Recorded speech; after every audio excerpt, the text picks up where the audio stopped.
puis en plus de ça, si je démarre trop tard, ça risque de prendre du retard sur les autres. Donc j'imagine pas le dernier. Alors si vous m'entendez pas, n'hésitez pas à me le dire parce que j'ai tendance à parler très doucement. Bonjour mesdames, bienvenue. Alors je m'appelle Émilie Chapuis, je vous remercie d'être venue, même si on est peu, je suis quand même très contente de pouvoir avoir l'occasion d'exprimer de m'exprimer. Bonjour.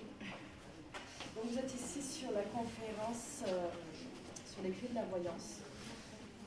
Bonjour. Bonjour. On fait rentrer du monde, c'est super. Bienvenue. Voilà, je disais que je venais de commencer de toute façon, donc vous avez à présenter là. Installez-vous. Bienvenue, merci d'être venu, d'être venu me voir. Je me disais tout à l'heure que j'ai dû démarrer un petit peu en retard parce que j'attendais. Et maintenant, voilà, je vais commencer pour pas trop tarder. En tout cas, voilà, je suis ici pour vous présenter ma spécialité, mon métier. Je fais de la voyance et de la cartomancie. Voilà. Donc, je m'appelle Émilie Chapuis et je suis passionnée depuis toute petite par les cartes. Il se trouve que moi j'ai été initiée par ma tante Margarita qui habite au Venezuela, qui est présente elle aussi à ce salon, si vous voulez aller la voir. Et depuis toute petite, depuis que j'ai 7-8 ans, je suis très intéressée, j'ai toujours été intéressée par ce qu'elle faisait, savoir pourquoi ça marchait, comment elle faisait des choses qui étaient inexplicables. Et à 8 ans, elle m'a donné un jeu et je me suis adaptée à ce jeu, je me suis entraînée. J'ai tiré à mes amis, ma famille, tout ça, et de fil en aiguille, quand je me suis rendu compte que très vite il y avait des bons résultats, je m'en suis pris pour passion. Donc vraiment, je me suis intéressée naturellement aux cartes, au symbolique, aux planètes, à la numérologie, à la radiesthésie, voilà. Donc ce qui serait intéressant lors de cette conférence, étant donné que j'avais commencé un peu en retard, je ne vais pas bâcler le travail, mais je vais aussi un peu devoir réduire un petit peu. Mais ce serait de vous répondre à quelques questions sur le sujet, et ensuite de vous laisser vous exprimer pour vous donner un peu votre ressenti et vous laisser poser des questions si vous en avez, bien sûr. Okay. Voilà, donc la première question à laquelle je voulais répondre, c'est très simple, c'est très basique, c'est qu'est-ce que la voyance? Parce que bon, on a beau avoir une idée, c'est peut-être la réalité est peut-être différente de ce qu'on pense. Voilà. Il faut savoir que tout ce que je vais dire ici, ça va être mon avis personnel, d'accord? Il faudra vraiment garder son libre arbitre. Il faudra peut-être en prendre, en laisser, ou en rajouter, en enlever. Vous faites comme vous voulez, mais ça peut être très intéressant, parce que ça l'est pour moi. C'est une passionnée, donc ça peut générer de l'intérêt. Voilà. Donc qu'est-ce que la voyance? Très simplement, c'est une méthode de divination. Pour répondre très clairement à ça, c'est une méthode de divination, mais un voyant, lui, se sert de support, voilà, puisque la nature nous a donné beaucoup de symbolique. En fait, on sait par exemple que le soleil, ça éclaire, ça chauffe, on y voit quand il y a du soleil, et que la lune, par contre, il fait froid, il fait un peu plus sombre. On sait que chaque chose a sa symbolique, entre guillemets. Et dans la nature, il y a plein de symboliques, il y a beaucoup de symboliques, dans les chiffres, dans les mots, dans les formes, dans les couleurs, dans plein de choses. Et dans les cartes, dans les tarots, c'est dommage, j'aurais dû vous emmener les tarots. Et bien on retrouve toutes ces symboliques, en fait, qui ont été étudiées. Donc là, je ne pourrais pas vous donner la datation de l'étude de ces symboliques, mais ça date d'il y a très longtemps. On peut déjà y voir des connotations dans l'époque de l'Égypte ancienne, et même avant, on parlait des symboliques en Chine, tout ça. Voilà, ça a été étudié depuis très longtemps. Ça a été une science qui a été souvent cachée et initiée par des initiés pour des initiés. Donc c'était pas vraiment transmis au peuple lambda, entre guillemets, comme vous et moi, je m'inclus dedans. Et alors qu'aujourd'hui, la voyance et toutes les symboliques, tout ça, sont vraiment accessibles à un grand nombre maintenant, avec Internet, avec les transmissions générationnelles, avec même nous, ce qu'on comprend aujourd'hui. Enfin, c'est beaucoup plus accessible qu'avant. Pour moi, tout le monde peut travailler sur la voyance, et ça fait partie d'un des derniers sujets dont je parlerai en fin de conférence, qui est l'apprentissage. Alors, je voulais juste faire une petite précision entre la voyance et la médiumnité. Peut-être qu'il y en a qui se posent des questions, qui savent pas. En tout cas, moi j'ai mon avis qui peut être différent de la vie des autres, ou se rejoindre un peu, mais j'ai ma particularité dans mon interprétation, puisque c'est comme ça que je le vis moi. Donc je vais vous donner comment je vis la chose. Moi, en fait, dans la voyance, comme je vous l'ai dit, on se sert d'un support. Un support, ça va être les cartes, ça peut être le marc de café, ça peut être le thé, ça peut être un pendule, ça peut être des coquillages, ou même on peut inventer son support entre guillemets. Donc il y a beaucoup de supports dont on peut servir pour pratiquer de la voyance. Et un médium n'a pas forcément besoin de support. Alors dans l'interprétation générale qu'on va vous donner, que moi j'entends en général, c'est qu'un médium communique avec des défunts. Pour moi c'est vrai, mais pas que. Pour moi, un médium, il peut aussi communiquer avec des vivants. Voilà, je vous donne un exemple. Moi, quand je tire les cartes, par exemple, j'ai le contrôle de ma consultation. C'est moi qui décide à telle heure. De telle heure à telle heure, je fais mes cartes, je pose cette question, j'ai à peu près le contrôle. Par contre, en médiumnité, moi, j'ai beaucoup de ressentis, que ce soit physique, que ce soit l'odorat, le goût, même les yeux, même des rêves, quoi, sur ma maman qui est là. Ou sur des personnes très proches de moi qui sont pour autant vivants, en fait. Et le mot médiumnité, il veut dire milieu. Et c'est vrai que j'ai compris, en expérimentant mon métier et mon corps, surtout, mais mon mental, qu'on avait effectivement 7 chakras principaux, parce qu'on en a plus de 100 en réalité. Ces 7 chakras sont donc installés sur notre colonne vertébrale, entre guillemets. Ces 7 chakras sont connectés à 7 corps en réalité, qu'on ne voit pas, mais qui sont vraiment là, donc au niveau quantique, qui sont tout à fait réels. On les voit, on les touche, on les sent.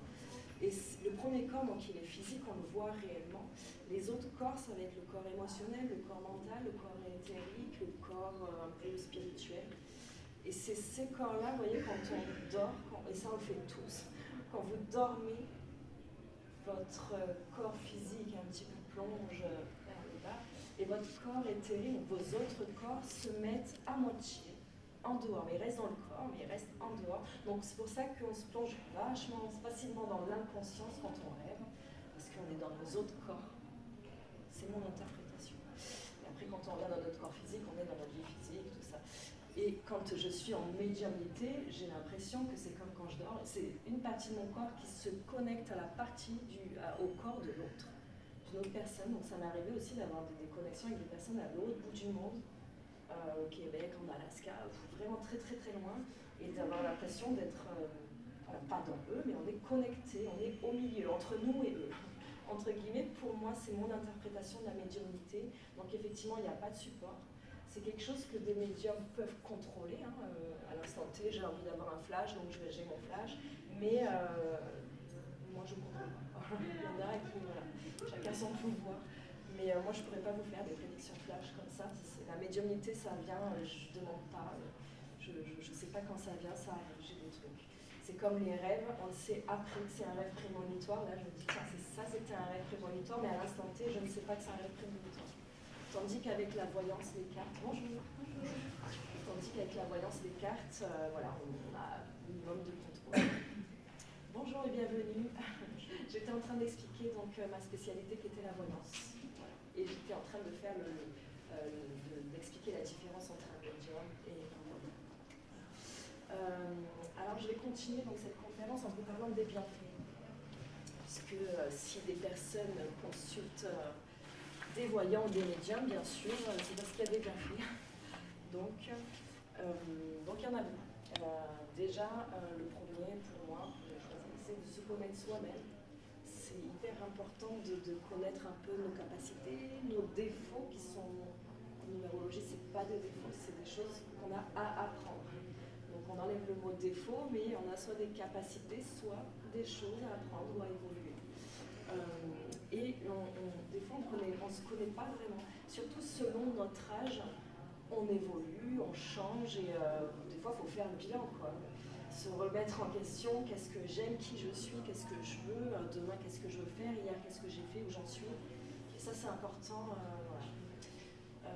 Parce que c'est pas qu'on est bête ou quoi, c'est qu'on est dans un monde où on est entouré de nos proches, de la vie, de tout ça. On n'a pas forcément le temps réel de se focaliser sur nous-mêmes. Des fois, dans la consultation, je dis aux dames, pensez à vous. Oui, ça fait longtemps que je n'ai pas pensé à moi. On le voit et du coup, elles s'oublient, elles ne pensent pas à elles. Donc, elles ne se posent pas les questions, qu'est-ce que je veux, qu'est-ce que je suis, qu'est-ce que j'aime, et ne connaissent pas du coup même leur passion, leur potentiel, leur vrai potentiel, parce qu'ils n'ont pas expérimenté qui ils étaient. Voilà. Il y en a très très tard, ils découvrent qu'ils adorent peindre à 40 ans, parce qu'ils n'ont pas eu le temps d'expérimenter ça, ils travaillent, ils ont une famille, s'ils avaient pris un pinceau, ils auraient mis plus de temps, ou la musique pareil, ou autre chose, hein. On a tous des qualités, des potentiels, et même des choses qu'on n'a complètement pas du tout, mais qu'on peut apprendre et acquérir. Alors il y a un autre bienfait qui rejoint le premier, bien sûr, on se connaît soi-même, mais ce qui est bien dans la voyance, c'est aussi de comprendre l'autre. Connaître l'autre, c'est bien quand on est en couple, quand on est en famille, quand on travaille, hein, nos collègues, notre patron, même notre entourage hein, en général. Si on ne comprend pas qu'on est différent, il faut comprendre aussi comment s'adapter à l'autre, comment faire en sorte que l'autre nous comprenne, parce qu'on est complètement différent. Je vais vous donner un exemple. Par exemple, en numérologie, on a des chemins de vie. Voilà. C'est notre objectif de vie. Hein. Donc, instinctivement, même si on ne connaît rien en numérologie, on sera instinctivement voué à s'intéresser à ça ou à ci ou à ça, selon notre chemin de vie. Je vais vous donner l'exemple, par exemple, du 1 et du 2. Le 1 qui est très, on va dire, solo, parce qu'il est 1. Il aime bien être seul, il aime travailler seul, il aime aller en premier, il est très volontaire, c'est un leader, il est très ambitieux, il se met des responsabilités, tout ça. Alors que le 2, c'est pas qu'il n'a pas ces qualités-là, c'est qu'il a d'autres qualités. Lui, il travaille mieux à deux, il travaille mieux en duo, il travaille mieux, il est plus calme, il est plus performant quand il est soutenu, accompagné, alors qu'un 1, il n'a pas besoin, il est plus performant quand il est tout seul. Et par exemple, si le 1, le défaut, parce que chaque chiffre a un défaut, une qualité, si on le fait trop en excès, ou si on fait moins, enfin, il faut vraiment doser. Par exemple, un 1 peut être très très autoritaire. Et comme lui-même, il fait bien le travail, il est carré, il est premier. Par exemple, un chef d'entreprise, un patron, quand il va demander une tâche à son salarié, et que son salarié ne va pas faire les choses à moitié ou vers une boulette ou un truc comme ça, le 1 va avoir tendance à être très sévère avec lui parce qu'il va se dire mais il oublie que le 2 n'est pas comme lui. Le 2 n'est pas un leader, n'est pas comme lui. Donc le 1, le conseil à donner au 1 dans ces cas, c'est de s'adapter, de connaître l'autre, de savoir qu'ils ne sont pas tous 1, on n'est pas tous les premiers entre eux, tout ça. Donc il faut aussi travailler en souplesse et connaître les autres. Connaître son entourage, c'est important parce que là, la numérologie, on a les signes astrologie, hein, vous voyez. Donc on est tous différents en fait. Et on a des ressentis, des émotions différentes. Alors il y a d'autres bienfaits bien sûr, hein, se connaître soi-même, connaître les autres, améliorer nos relations et aussi soulever des problématiques hein, et mettre la clarté sur les choses un peu cachées de notre vie qu'on ne sait pas parce qu'on est dans un monde où tout est visible mais il y a aussi un monde invisible qu'on ne voit pas, qu'on ne sait pas et on est devant des personnes souvent avec un masque. Hein. Là je suis là en tant qu'Émilie conférencière mais je ne vais pas tout vous dévoiler, mes défauts, mes qualités ici donc c'est très naturel d'être en fait d'être dans un monde où comment dire ça sans être péjoratif, c'est pas qu'on est dans un monde entre guillemets d'hypocrite, pas vraiment, mais je sais pas si vous avez suivi un peu ma pensée, on est dans un monde où on met un masque, hein. On se met une apparence qui passerait aux yeux de tous, hein,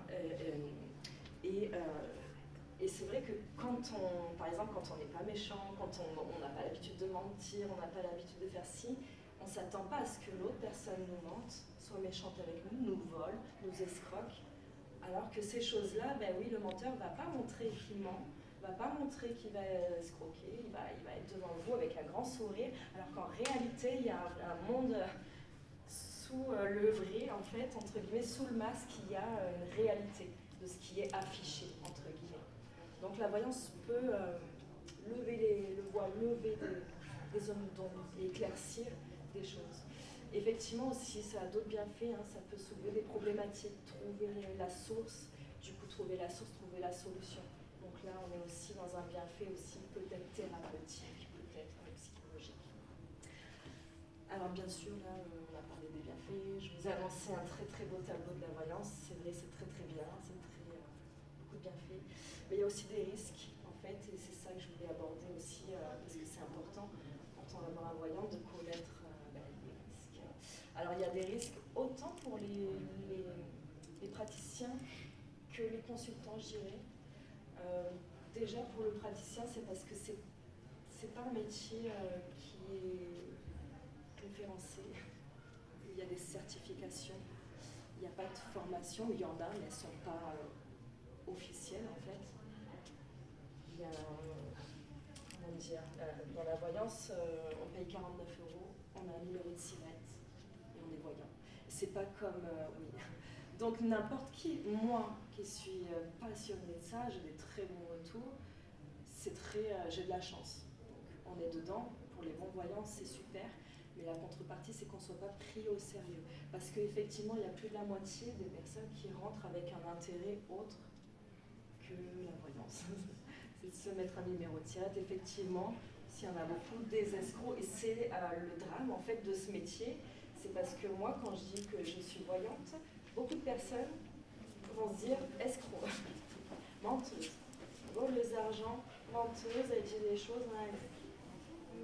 Donc ça met en danger, en fait, ça ne crédibilise pas du tout l'image générale, ne crédibilise pas les vrais médiums, les vrais voyants. Et il y en a beaucoup des vrais, il y en a des très très bons. Il y en a qui font des choses extraordinaires, qui voient des choses extraordinaires.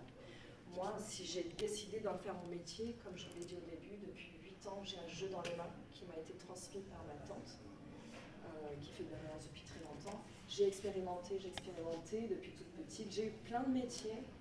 Dans tous les métiers que j'ai fait, j'ai travaillé dans une salle de sport, dans un magasin de sport, j'ai travaillé à la mairie de Bordeaux, j'ai travaillé en tant que au téléphone. Dans tous les métiers que j'ai fait ma voyance et j'étais la voyante de la boîte. Donc j'ai toujours été voyante, j'ai toujours fait ça gratuitement. J'ai toujours, pendant des années, j'ai fait ça gratuitement. Au tout début, je me faisais payer 5 €, 10 € dans l'année. Et comme j'ai eu beaucoup de retours positifs, beaucoup d'avis positifs, même de pourboires que je ne voulais pas. À un moment donné, quand j'ai créé mon entreprise, je me suis aussi formée à l'entrepreneuriat, Donc j'ai dû faire un choix, oui, il faut faire payer, c'est mon métier, je décide d'en vivre, de faire mon métier, donc on fait payer. Mais c'est pas que je vous prends votre argent, c'est pas de l'escroquerie, c'est pas que je suis là pour vous dire n'importe quoi et prendre, c'est parce que j'ai travaillé, j'ai de l'expérience, j'ai des très bons avis, on peut regarder sur Google. Et j'ai décidé de mettre un prix puisque je dois manger à la fin du mois, je dois nourrir, payer les factures comme tout le monde, on a un métier, c'est comme n'importe quel métier. Mais c'est vrai que le danger, c'est que dans ce métier, il faut faire attention parce que les personnes, et même moi, je n'ai pas de certificat, de diplôme, tout ça, donc là ça peut être dangereux. C'est dangereux aussi donc, pour le consultant, je dirais. Les dangers, c'est de se faire manipuler. Le danger, c'est comme on nous annonce monts et merveilles, on nous fait des promesses des fois, on veut nous fidéliser, qu'on revienne, tout ça, on peut dépenser beaucoup d'argent, il y en a qui ont des méthodes abusives. Donc il faut faire attention. Quand on vous demande régulièrement des grosses sommes, il faut faire très attention. Il y a la manipulation, je vous l'ai dit, tout ça.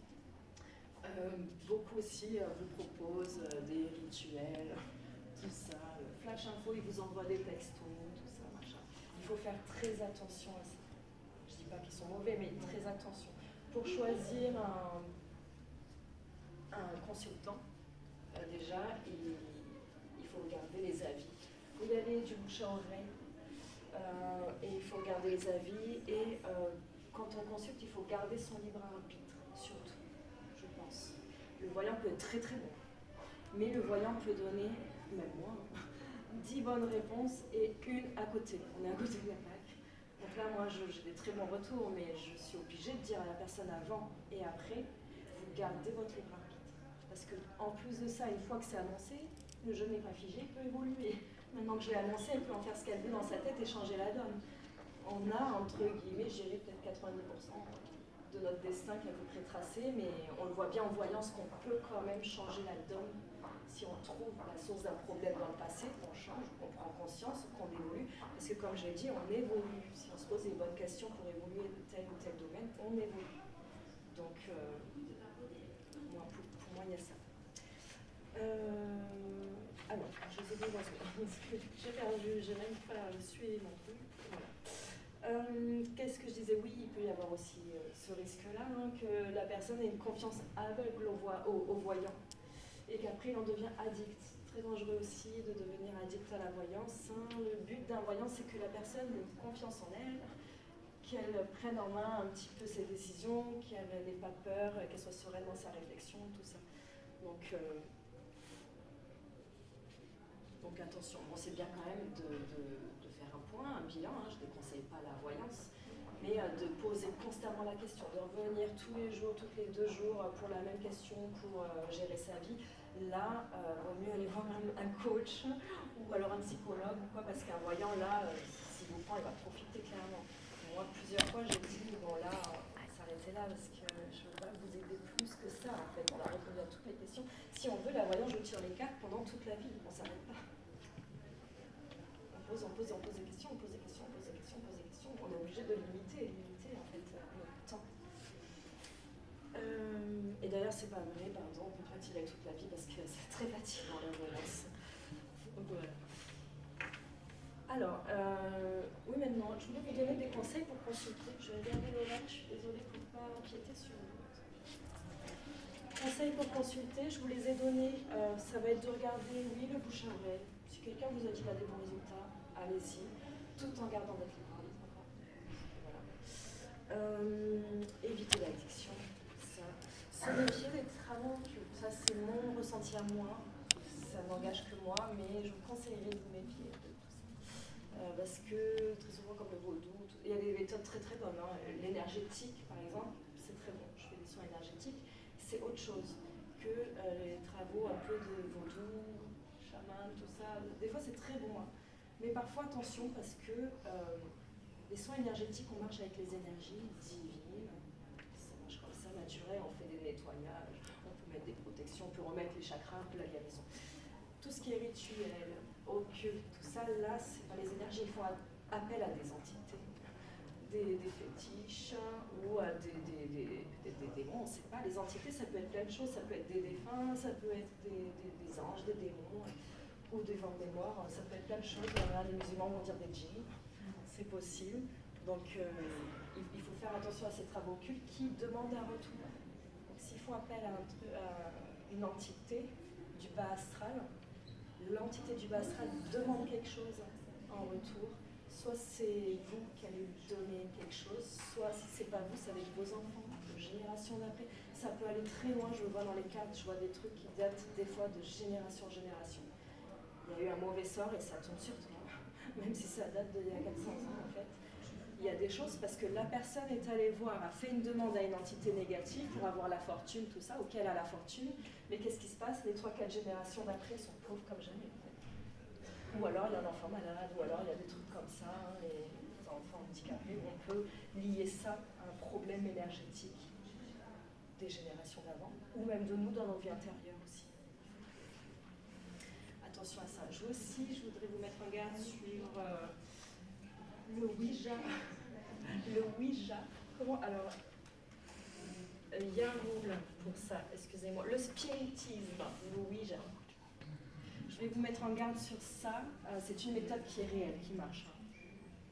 Par contre, elle est très dangereuse, donc il faut vraiment, si vous... Alors, le spiritisme et le Ouija, pardon, j'explique. Si vous ne connaissez pas, c'est le fait de communiquer avec des défunts à travers un support. Donc, il y a une planche en bois avec des lettres, hein, des chiffres et tout. Hein, donc, ça nous dit oui, non. Là, il faut savoir que c'est une entité. Donc, on ne sait pas c'est quoi l'entité. Hein. Ça peut être un défunt, effectivement, mais ça peut être autre chose. Ça peut être très fort, un démon, ça peut être un ange très gentil, ou un défunt très gentil, mais un défunt très méchant, on ne sait pas. Mais ce défunt-là communique à travers notre corps. Donc il nous rentre en mini-possession de nous pour donner sa réponse, et après, s'il est gentil, il s'en va. Parce que s'il n'est pas gentil, il peut rester. Ou rester à moitié. Et des fois, souvent, ça arrive dans les séances de Ouija, il y a des témoignages qu'après les gens ils sont complètement perchés, ou complètement fous, ou ils pètent les plombs et ils ont des problèmes.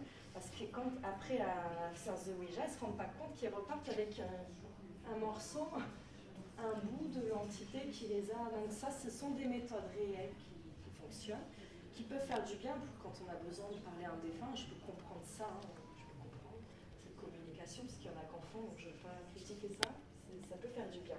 Et par contre, il faut connaître les dangers, connaître les dangers de ça.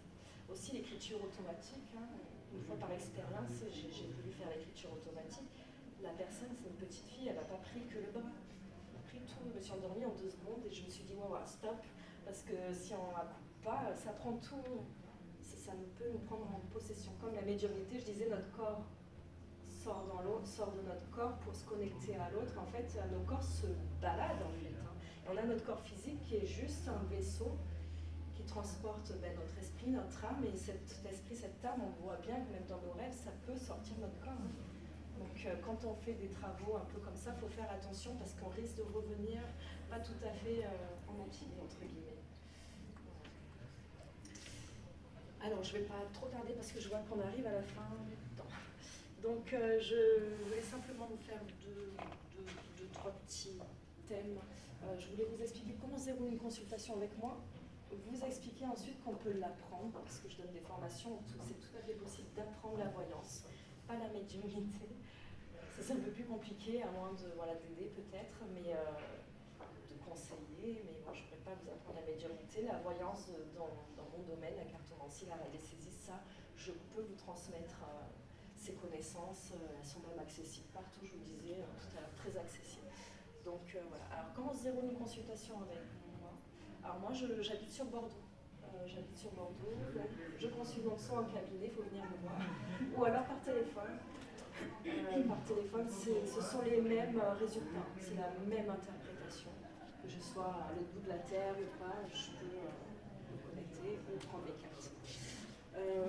Ce que je fais, c'est que je ne demande rien à la personne. Je lui dis de rien me dire, mis à part juste son identité, pour que je sache bien à qui je m'adresse, pour qui je m'adresse, pour qui je travaille. Donc nom, prénom, date de naissance. Je fais aussi, je calcule l'année personnelle en numérologie, comme ça je fais le bilan dans les cycles, je fais une interprétation sur ça. Ensuite, qu'est-ce que je fais? La consultation dure 1 heure, 1h15. J'analyse tous les domaines, donc passé, présent, futur, au niveau sentimental, au niveau familial, au niveau professionnel, au niveau financier, voilà, tous les domaines. Voilà. Et ensuite, je termine la consultation en vous laissant me poser toutes les questions que vous voulez. Voilà. Alors là, pour le coup, je travaille à côté de Oraclis. Si vous voyez Oraclis, il y a mon stand qui est juste à côté. J'ai mis des tarifs raisonnables parce qu'en réalité, j'ai d'autres tarifs. Vous regardez ça sur, si ça vous intéresse, sur mes réseaux, sur mon site. N'hésitez pas à me suivre sur les réseaux puisque je mets beaucoup de cadeaux, de promotions, de conseils, tout ça. Donc, faut me suivre. J'ai mis les prédictions aussi pour les 12 signes astrologiques pour l'année 2025. Voilà. Et sur mon site internet, vous pourrez voir que j'ai aussi une déontologie. Voilà. Donc, je garde le secret professionnel. J'évite de faire la voyance aux mineurs. Ça, je ne vous donnerai pas ma raison, mais c'est pour raison personnelle. Voilà. En gros, pour vous donner une raison, mais pas vraiment, je vais vous la donner. C'est parce que pour moi, les jeunes, pour moi, ils peuvent tout faire. Ils ont accès à tout. Donc, on ne peut pas trop les limiter dans un tirage, dans des mots. Ça peut être dangereux. La voyance, ça peut aussi être dangereux quand le voyant s'adresse pas de la bonne façon. Il n'y a pas un côté psychologue. La personne, après, repart et elle peut être complètement dévastée ou se poser des questions ou être dans l'attente. Donc, c'est très important de garder son écoute. Voilà, je voulais vous parler aussi de l'apprentissage. Les arts divinatoires, ça se transmet depuis très très longtemps, je vous le disais. Donc il y a des méthodes d'apprentissage. Donc je donne des formations. Vous pouvez me faire votre demande aussi sur les réseaux, sur mon site internet. J'ai des formations en cartomancie, en numérologie et en radiesthésie. Voilà. Et le dernier sujet, c'était la guérison. Oui, c'est l'heure. Ah mais j'ai terminé, voilà. Pour dernier sujet, la guérison, pour vous dire qu'après la voyance se trouve la guérison, entre guillemets. On peut y trouver, c'est comme une thérapie, on peut y trouver des bienfaits. N'hésitez pas. En tout cas, je vous remercie de m'avoir écouté. Je vais laisser la place pour la conférencière prochaine. Si il est là, je comprends, c'est normal. Il y a eu du retard, en fait. C'est pas du retard. J'ai dû attendre. Voilà. Est-ce que vous voulez un tailleur? Oui, je vous donne le tailleur. Je vais les mettre. Regardez, je vais les poser.